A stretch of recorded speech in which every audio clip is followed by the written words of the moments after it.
성인께서 직접 창설한 새 단체 살레시오 수도회, 살레시오 수녀회, 살레시오 협력자회 중에 하나로서 1876년 교황 성자의 인가를 받은 교회법상의 공립단체이며 로마에 본부를 두고 있습니다. 다른 살레시오 가족단체들과 함께 살레시오 소명을 공동으로 이어받고 있으며 교회와 세상 안에서 돈보스코의 사업계획을 활성화시키는 책임을 지고 있습니다. 살레시오 협력자회는 평신도와 교구 성직자 모두에게 개방되어 있으며 자신의 고유한 세속적 현실 속에서 살레시오 정신을 따라 살아가면서 청소년 사목 및 민중 사목에 광범위하게 헌신하는 성프란시스코 살레시오의 영적 유산에 참여합니다. 이렇게 기록되어 있습니다. 민중 사목이라는 말이 아마 또 낯설거나 조금 거북스러운 사람이 있을 것 같은데 그냥 서민이라고 해도 좋을 것 같습니다. 그냥 보통 사람들, 좀 가난한 사람들이라고 생각하면 더 좋을 것 같습니다. 이 내용을 추려서 보면 여기 지금 보는 것처럼 돈보스코 성인께서 직접 세우신 단체라는 것, 세계 단체 중에 하나라고 그러는데 SDB, FMA, 그 다음에 협력자회 세 개를 지금 이야기하고 있습니다. 두 번째는 교황청의 인가를 받은 단체가 그랬는데 교황청의 인가를 받았다는 얘기는 다른 얘기가 아니라 그대로 살면 하나님 나라에 들어갈 수 있는 천국에 갈 수 있는 그런 특권, 그런 보장이 된다라는 것들을 이야기할 수 있습니다.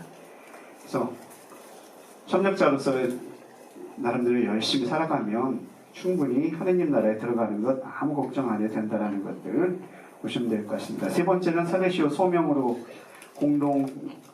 공동으로 이어가는 단체라고 되어 있는데 어떤 일을 해야 되는지 살레시오 협력자들이 해야 될 일에 대한 것들을 이야기할 수 있을 것 같습니다.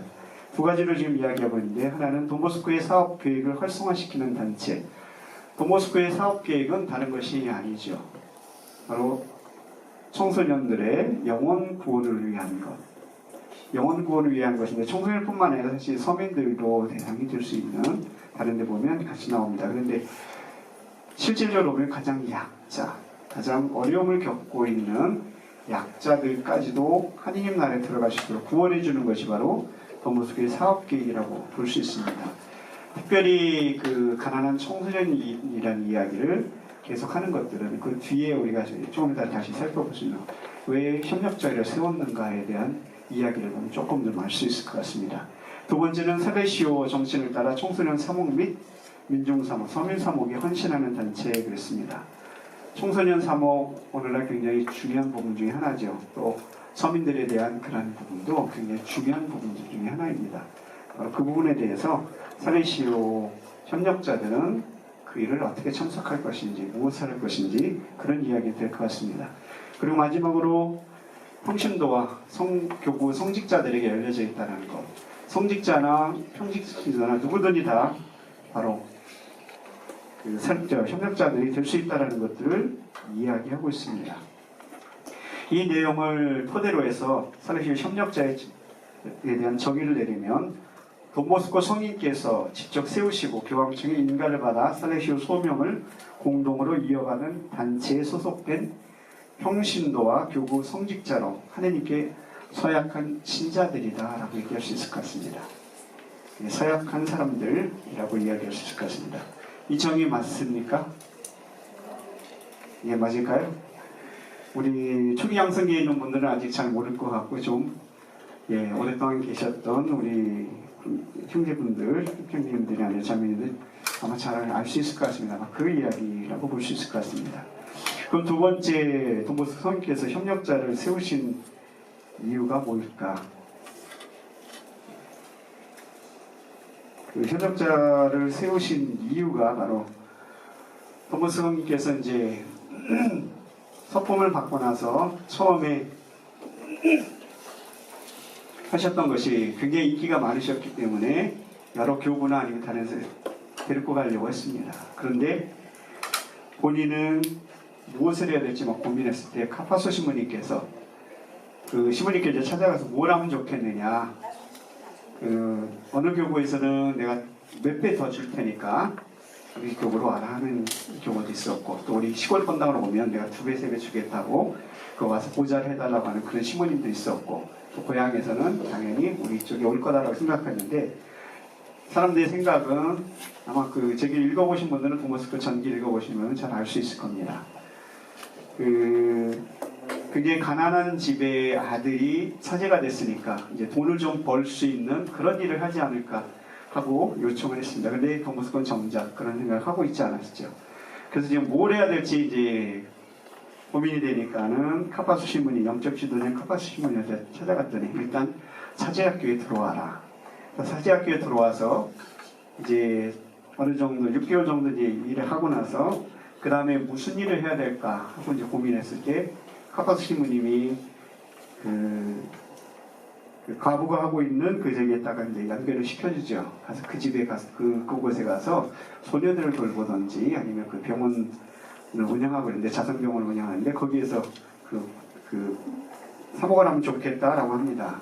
그러면서 이제 시간이 될 때마다 이제 왔다 갔다 하는 거 이것도 해보고 저것도 하는데 교도소에 가죠. 교도소에 가는 순간에 가서 이제 카파수 이민님이 그동안 계속 교도소를 다니셨고 카파수 이민 중에 같이 가자 해갖고 그냥 따라간 거죠.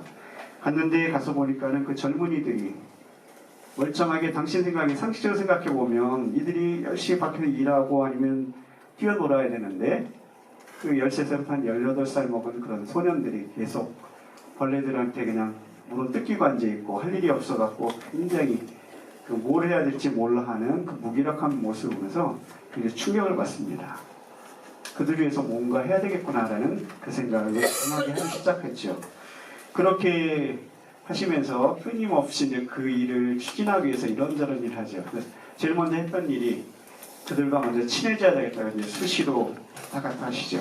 수시로 왔다 갔다 하면서 이제 아이들하고 친해지기 시작하는데 어떤 아이들은 말을 굉장히 잘 듣고 어떤 아이들은 굉장히 반항이 굉장히 심하고 그래서 막 조롱하고 비웃고 또 이제 개인적으로 이렇게 막 이제 친해진 애들도 있고 또 친해졌다가 얼마 있다가 가버리면 또 아이들이 원상이 돼 있고 막 이런 경우들 굉장히 많이 보게 됩니다. 그래서 굉장히 고민을 하죠. 이 아이들을 어떻게 해야만이 될 것인가. 때로는 도불성인에 대해서 쭉 보다 보면 굉장히 탄탄대를 걸은 것처럼 생각이 쉽겠지만 엄청나게 좌절도 많이 당하고 굉장히 어려움도 많이 겪죠. 우리 아이들 키우면서 힘들다고 얘기하시는 분들 많이 계시지만 실질적으로 보면 도모스가 겪었던 것들에 비하면 아무것도 아니죠. 저는 이제 나눔의 집에 지금 있는데 나눔의 집 아이들 보면 부모님들이 대부분 다 나자렛 집도 있고 나눔의 집도 거의 이제 비슷한 상황인데 대부분 다 부모님들이 제대로 돌보지 못했기 때문에 온 아이들이죠. 그래서 아이들이 보면 굉장히 반항을 갖고 있거나 이런 애들이 많죠. 근데 그게 사실 잘못되는 것이 아니라 세상에서 자기 부모들로부터도 버림받았다고 생각드니까 아이들이 굉장히 스스로가 살아야 된다는 것 때문에 본능적으로 다른 사람보다는 내가 더 강해야 된다는 걸 보여주기 위해서 실제 강하지 않은데 강한 척하기 위해서 굉장히 아이들이 말이나 이런 것들이 굉장히 거칠죠. 굉장히 행동이나 이런 것들이 상당히 거칠기 때문에 학교에서도 애들이 잘 못 건드리죠. 근데 그런 것들이 사실 안정이 되면 그냥 보통 아이들과 똑같아지는데 그런 부분들을 도머스크는 누구보다도 굉장히 강하게 체험을 하셨죠. 근데 경험이 이제 많이 쌓이고 그랬을 때는 그 편안하게 어느 정도 이제 받아주시지만 초창기에는 굉장히 힘들어 하십니다. 그래서 어느 정도 이렇게 변한 것 같은데 가보면 또 원상을 가고 그러니까 젊었을 때 의기도 굉장히 나름대로 있고 하는데 안 돼버리니까 막 우시기도 하고 그런 모습들을 많이 보여지게 됩니다. 그럼에도 불구하고 그냥 포기하지 않고 어떻게든지 그들을 위해서 계속 해야 되겠다는 생각을 해서 이런저런 것들이 이제 시작을 하죠. 그래서 오라토리오라는 것을 시작하게 되고 오라토리오를 하면서 계속 느꼈던 것들은 왜 아이들이 계속 감옥에 계속 가 있을까? 그러니까 결국 이제 분석하다 보니까는 계속 살펴보니까는 그 가장 큰 이유는 부모들이 버렸다라는 것들. 산업혁명이 일어나서 시골에서 맨날 올라온 아이들인데 시골에서도 여유있게 사는 집이었다면 그러지 않았을 텐데 어쩔 수 없이 가서 돈을 벌지 않으면 안 되는 상황. 또 부모들이 돌보지 못했던 애들이 소유지에 나오다 보니까는 그곳에서도 어소시하고 갖다 드는 것이 아니라 지금은 아이들에 대해서 이렇게 저렇게 고민하고 있었지만 그때 당시에는 아이들은 그냥 하나의 부속품 정도. 그냥 일하는데 자신의 일을 그냥 시키는 일꾼 정도로 생각했지 전혀 그런 것들을 해주지 않았죠. 그래서 보니까는 요거는 아이들이 나빠서가 이 문제가 생기는 것이 아니라 소년에 갔을 때 아이들이 나한테 굉장히 노력을 하는데도 불구하고 어느 때는 좋아졌다가 다시 또 굉장히 나빠지는 걸 보면서 다시 그냥 원상을 돌아가면서 근본적으로 누군가를 계속 지속적으로 도와줘야 되겠구나.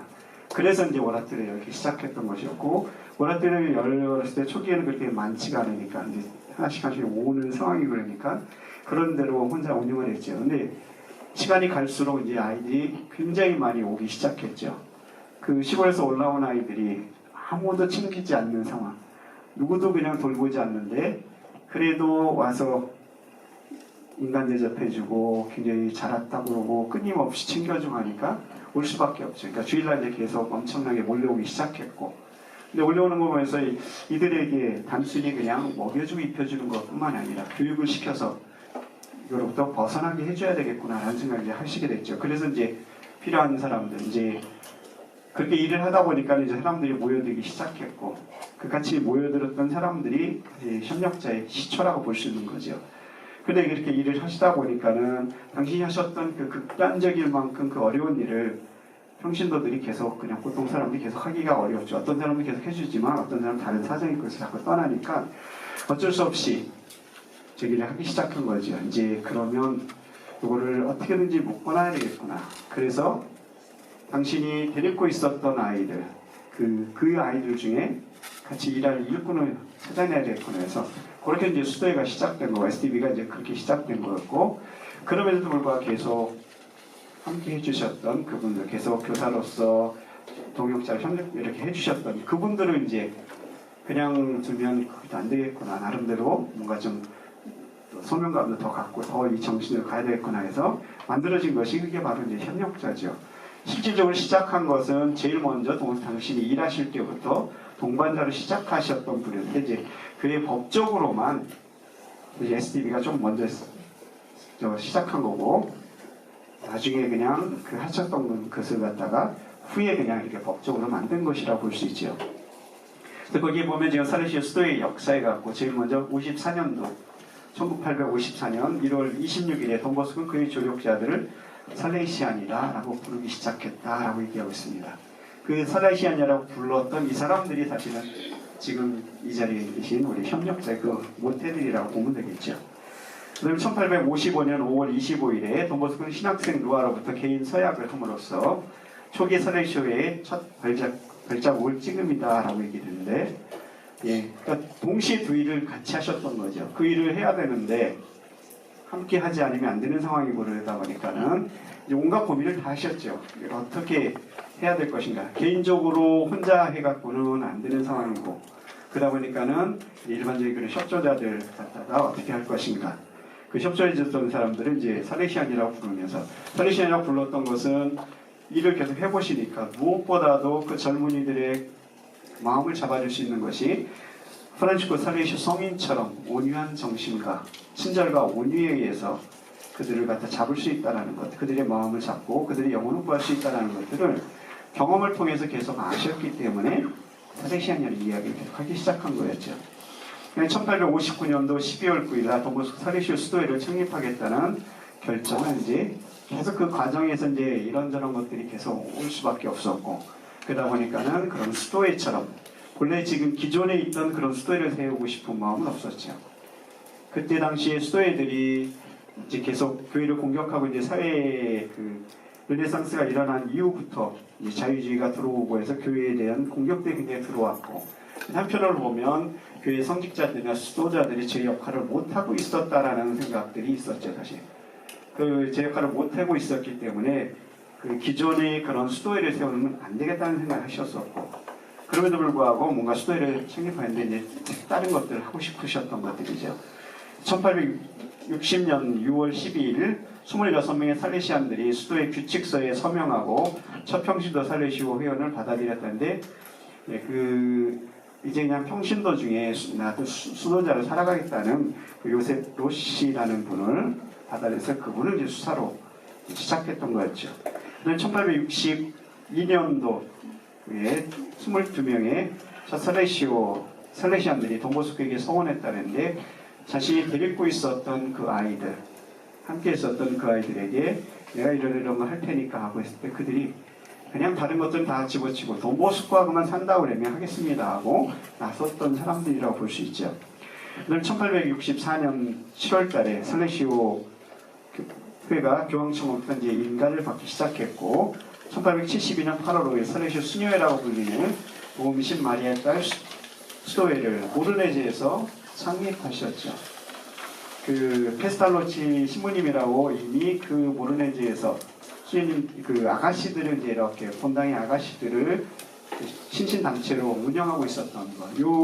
그 쟤들이 운영했던 것들이 돈보스코 생각하고 같은 생각을 갖고 있었기 때문에 그리고 그 분들이 돈보스코를 만나면서 자신들이 추구했었던 거 너무 일치돼 버리고 하다 보니까 완전히 그 돈보스코의 그 정신대로 가자 해서 이제 돈보스코를 받아들이기 시작했던 거죠. 그래서 1874년 4월 3일 교황청으로부터 이제 설레시오 회원이 인가됐다라는 것. 이미 회는 인정됐는데 회원이 인가됐다라는 것은 그 회원이라는 것은 이제 수도의 이제 헌법이라는데 그대로 살면 하나님 나라에 갈 수 있다라는 것을 공식적으로 보여주는 것들이죠. 1870년 5월 9일 교황청에서 설레시오 협력자회가 이제 인가를 받아서 공식적으로 이제 오늘날까지 내려온 것이죠. 예, 간단히 살펴보면 그 정도 우리가 볼 수 있을 것 같고.